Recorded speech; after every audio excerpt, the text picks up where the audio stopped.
Olá, queridos, que Deus abençoe você nessa quarta profética, atendendo às exigências da Prefeitura Municipal. Nós estamos, a partir de hoje, num período curto, mas faremos as quartas proféticas online. E eu tenho o privilégio de estar aqui do teu lado, nesse novo tempo de toque de recolher.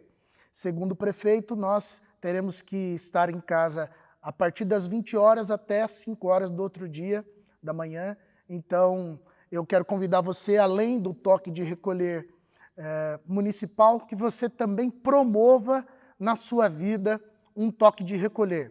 Que você promova algo que controle as pandemias e o estresse que vem tentando atingir a sua casa e a sua família neste tempo, ou por qualquer outro motivo, mas que vem tentando provocar você e destruir você.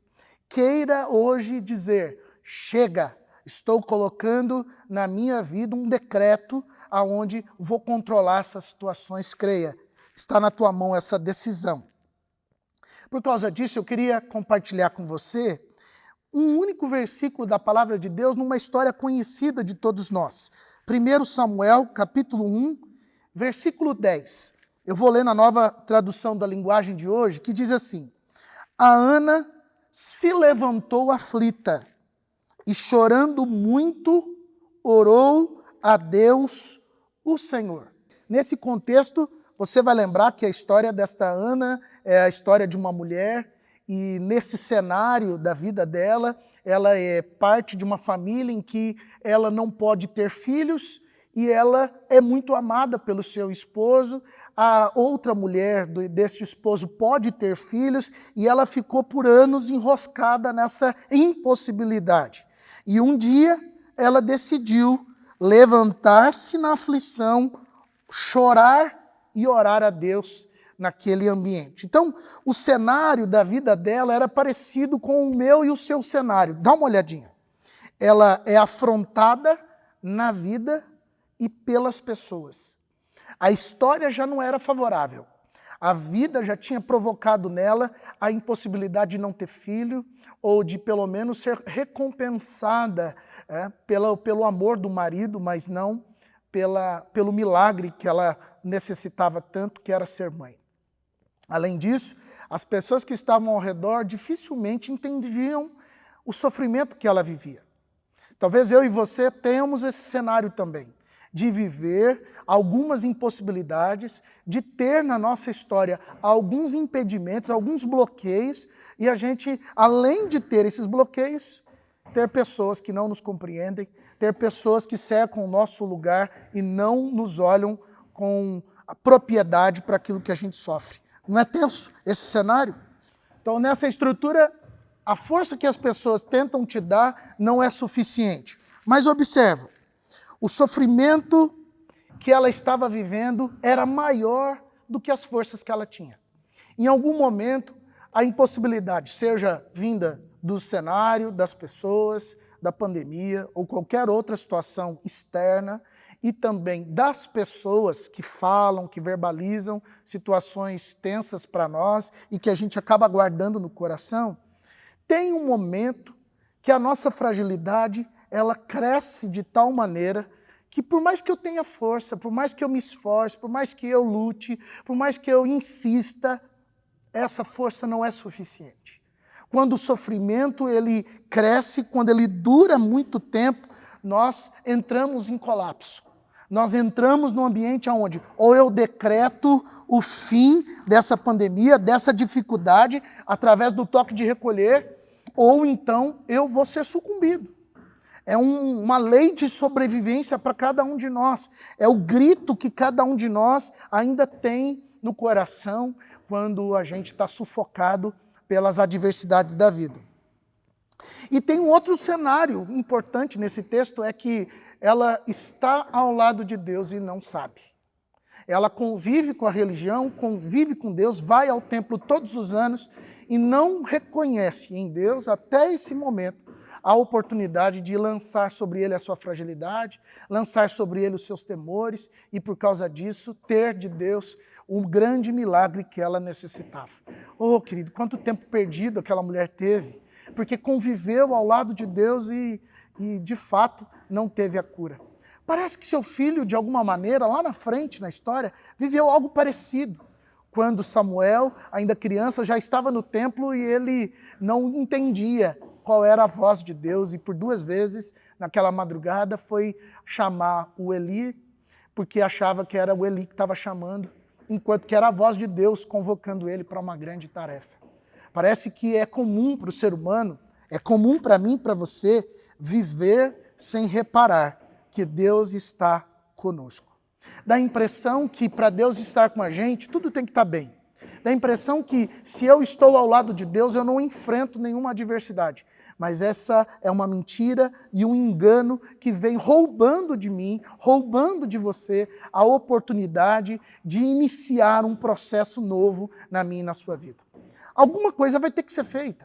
Eu e você teremos que nos abalar, teremos que chacoalhar a nossa história para que na vida, nos ambientes de sofrimento, eu e você possamos decretar um toque de recolher e assim controlar a fragilidade de alguma maneira.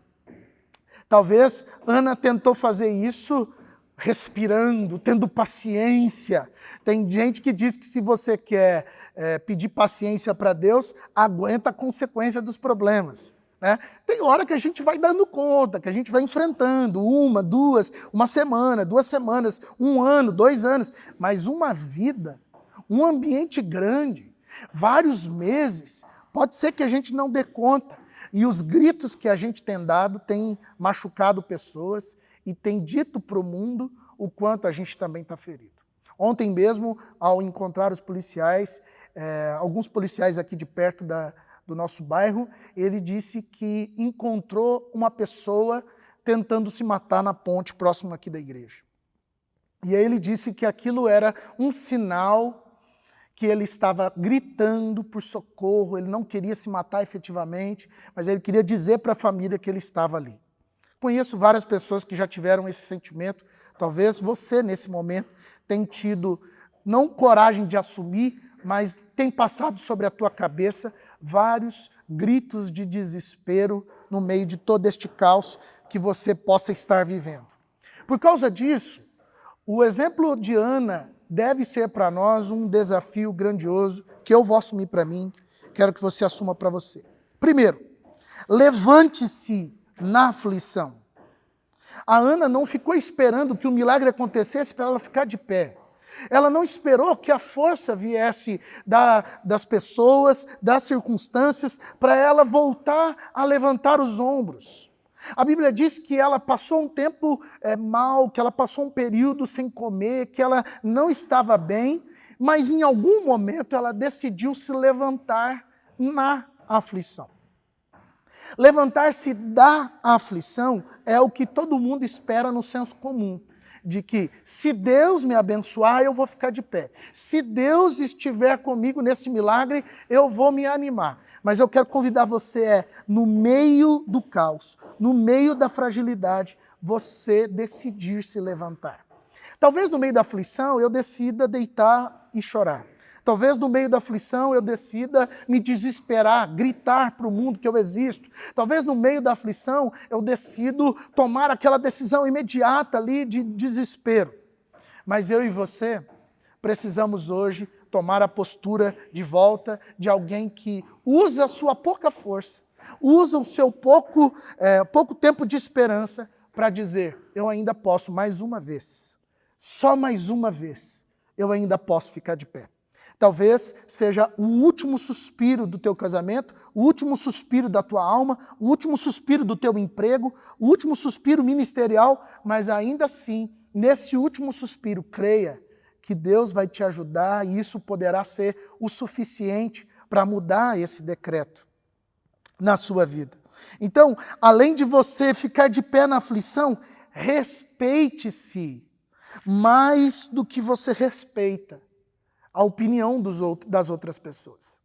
Olha, eu acredito que Ana ficou um tempo grande da vida entendendo que apesar dela não ter filho, apesar dela ser impossibilitada de gerar e aquilo ser muito importante para ela, ela tinha um amor muito maravilhoso do marido, ela tinha uma casa bem-sucedida, ela tinha várias situações que davam recurso para ela compensar. Sabe, a lei da compensação faz com que a gente não se importe com algumas coisas que são importantes para eu e você termos na vida. A garantia de que Deus deu a vida para nós vivermos é exatamente aquela que o céu deposita a nós, mas não pode ser daquilo que o outro me dá. Deus me dá por completo, mas o outro não. Nem sempre o que o outro faz por mim me compensa. Nem sempre o entendimento que o outro tem a meu respeito me completa. Pode ser que alguém esteja do teu lado te amando e querendo o melhor para você, e a opinião dessa pessoa não queira de alguma forma te machucar, mas ele ou ela estão tentando, ao te amar, negociar aquilo que de fato é importante para você. Então, antes de você avaliar a opinião dos outros, antes de você avaliar o que os outros pensam sobre o teu sofrimento, respeite o que você está sentindo. Diga à tua alma sobre o que você está sentindo. Eu gosto da frase do Facebook que diz: o que é que você está pensando agora? Não é uma frase que lá na rede social a gente se resolve, mas é algo que eu preciso guardar dentro da minha alma e da minha mente, como as minhas necessidades, as minhas dificuldades precisam ser claras para mim. Pode ser que eu esteja trocando algo essencial, algo que seja importante para a minha alma, e eu não vou dar conta de levar por muito mais tempo esse caos aí à frente. Então não negocie o seu respeito. Não espere que os outros queiram valorizar aquilo que é você que tem que valorizar. Honre o que está dentro de você. E por último, eu queria convidar você a dedicar, como Ana fez, a sua história a Deus. Ela entendeu que toda essa problemática da vida dela poderia ser um altar de adoração ao Senhor. Que bênção! Em algum momento da vida, aquilo que ela vivia constantemente, anualmente, ela ia adorar ao Senhor no templo e agora ela resolve ficar de pé na aflição. Ela resolve não se importar com a opinião de ninguém. Ela luta pela sua opinião, por aquilo que estava doendo dentro da alma dela, e ela diz: tudo que o Senhor me der, eu te devolvo. Sabe, a honra de ter a dedicação a Deus é o sinal de que Ana estalou os dedos, é o sinal de que a Ana resolveu terminar ou equilibrar a pandemia com o seu toque de recolher. Ela, ao invés de sair para o mundo tentando fazer com que o mundo a resolvesse, ela entregou a sua vida para Deus e se recolheu ao seu ambiente secreto, ao seu lugar de oração, e insistiu diante de Deus, chorou até as pessoas acharem que ela estava embriagada, gritou diante de Deus, clamou por socorro e disse que tudo aquilo que acontecesse na vida dela era para o louvor da glória de Deus. Tem alguma coisa que a minha e a sua vida recebe de bênção que não honra a Deus, que não exalta ao Senhor. De repente a gente lembra que Deus é que deu, mas não é sempre. Infelizmente, a nossa dedicação a Deus está prejudicada. Então quero convidar você a se posicionar hoje à noite e ficar de pé, no meio da sua aflição. Se posicionar respeitando a tua alma, mas dedicando a Deus toda a sua vida. Vamos fazer isso? Que tal a gente orar junto e a gente entregar o nosso sofrimento a Deus e ver o nosso toque de recolher valendo a pena? Topa? Vamos orar juntos, no nome de Jesus. Senhor Deus, nessa noite, nesta hora, eu quero lembrar das pessoas que me ouvem, que me veem, e que na simplicidade desta palavra podem reparar na sua vida o mesmo cenário que havia na Ana. Ambientes de sufocamento de tempos e tempos. Situações em que não só a vida, mas as pessoas estavam ou estão constrangendo, prejudicando, alinhavando a dor deste homem e desta mulher. Creio, ó Deus, que algumas situações insistem em perturbar nossa alma. mas diante de Ti, hoje à noite, nós olhamos para o testemunho de Ana e decidimos ficar de pé. Pai, o grito que este homem tem dado, o grito que essa mulher tem dado, as situações de adversidade, que eles têm olhado para o alto e visto o tamanho que isso tudo tem, e eles têm tentado reagir de alguma maneira, hoje tudo isso está paralisado e a gente está usando os recursos que nós temos para gemer na Tua presença, para orar e clamar por socorro diante do Senhor. Pai, nós estamos lembrando aqui e agora que o Senhor é a causa de nascimento de todas as coisas, que o Senhor é quem regenera, quem traz a vida, quem traz de volta a vida de qualquer coisa. Então, ó Deus, ativa a nossa fé nessa noite e que nós possamos ser constrangidos a permanecer, ó Deus, não na opinião dos outros, não naquilo que os outros pensam a nosso respeito, mas aquilo que de fato importa para cada um de nós. Deus, talvez para o outro não seja importante a minha casa, mas para mim a minha casa é importante e eu não vou abrir mão dela. Eu vou insistir diante de Deus até que do alto eu receba a virtude e o milagre que eu preciso. Deus, tira este homem, essa mulher da lei da intimidação, que tem paralisado ele ou ela nesse caos. Dá-nos a disposição hoje à noite de lembrar que a nossa vida não é uma dedicação ao Senhor lá no culto, lá na igreja. A nossa vida é de adoração ao Senhor porque a gente decidiu dedicar a Ti tudo o que temos, por perceber que, na verdade, nasce de Ti, morre em Ti, vive para Ti. A gente reparou que se o Senhor faz, o Senhor está sendo adorado. Se o Senhor não faz, o Senhor está sendo adorado. E quando este homem, essa mulher reparar que a honra que é dada a Ti é vida para cada um de nós, a gente não vai ter o último suspiro. A gente não vai ter o toque de recolher como um ambiente de repressão. A gente vai ter um ambiente de renovo. A gente vai ter vida, saúde e paz em todos os lugares onde a gente precisa. Por isso, libera sobre esse homem, libera sobre essa mulher essa palavra de ordem e que esta casa entre em alinhamento nessa hora, no nome de Jesus. A fé do teu povo está sendo reativada e pessoas estão sendo renovadas em vida abundante, no nome de Jesus. Amém. Naquele ambiente, Ana teve toda a vida de saúde, mesmo sabendo que o seu filho não estava mais no seu colo e agora dedicava a Deus. Assim eu declaro que a sua vida não pertence mais a você, pertence à sua adoração ao Senhor, mas você fica com a vida e a tem em abundância. Que Deus abençoe você nesse período, que Deus abençoe tua noite.